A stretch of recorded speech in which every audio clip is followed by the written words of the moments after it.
CFL whispers have become a scream. For the past few weeks, word around the league was that Kent Austin was headed to Toronto. Today, the BC Lions and the Argonauts did the deed.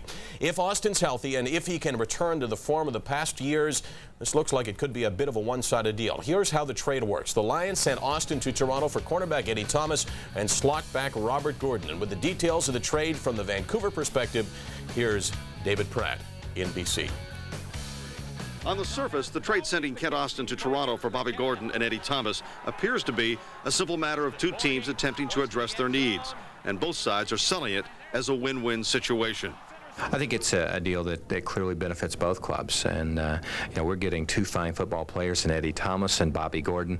While neither may be household names, they're very good football players that will help us in two important areas as we approach the 95 season. I am really excited. I can't tell you how relieved I am that it's over, and I think it's going to be a great fit for me in Toronto and with the personnel that they've got, and I just really I'm excited about getting there and getting there early and getting going and getting a chance to get back to the Grey Cup again. I think it's kind of the final piece of the puzzle on the offensive side of the football for our particular team. With the veteran guy like Kent to go along with a young upcomer like Marvin Graves, I think the stability at the quarterback position looks pretty solid for us now with our football team. There is, of course, more to this deal than a simple exchange of talent.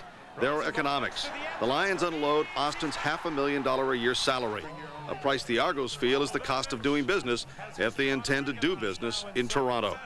I think that it's just something to get people excited about again in Toronto, and hopefully our football team's going to do exactly that.